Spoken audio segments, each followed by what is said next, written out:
அம்மா ஏமா இப்படி பண்றீங்க என்று சீனியும் திலீப்பும் தங்களின் அம்மாவை கெஞ்சினார்கள். அந்த பஞ்சாயத்து தோட்டத்துல போய் என்னடா பண்ணீங்க என்று சுரேஷின் அம்மா கேட்க மூவரும் தங்களுக்குள் ஒருவரை ஒருவர் பார்த்து கொண்டார்கள். அம்மா அந்தால் வேணும்னே பொய் சொல்லிட்டு திரிகிறாருமா, அவருக்கு வேற வேலையே இல்ல என்று சீனி கூற, அவர் ஏண்டா பொய் சொல்லணும் என்று அம்மா கேட்டார். 10வது படிக்கும் போது நான் அந்த ஆள் பையனோட மார்க் அதிகமா எடுத்துட்டோம்ல அதான் என்று சீனி கூற, அவனுக்கு இன்னும் 2 அடி மொத்து மொத்து என்று விழுந்தது. அம்மா அம்மா என்று சீனி கத்த, நீங்க பண்ண அலப்பறையெல்லாம் இருந்தால் வீடியோ பிடிச்சு வச்சிருக்காண்டா, அத போன்ல போட்டுருவோன்னு மிரட்டுறான் என்று அம்மா கூறினாள். சீனிக்கு இப்பொழுது என்ன சொல்லி சமாளிப்பது என்று தெரியவில்லை.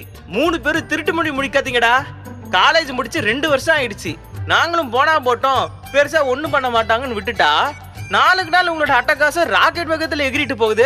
இனியும் எங்களாலாம் பொறுக்க முடியாது, எங்க பொறுமைக்கு ஒரு எல்லை இருக்கு, நீங்க என்ன பண்ணுவீங்களோ ஏது பண்ணுவீங்களோ தெரியாது, நாளைக்கே சென்னைக்கு போங்க, அங்க ஒரு வேலையை பாருங்க, இதை நாங்க சொல்லலடா, உங்க அப்பனுங்க தான் சொல்லி அமிச்சாங்க என்று மூவரின் அம்மாவும் மாறி மாறி போர் பிரகடனம் செய்வது போல பேசினார்கள்.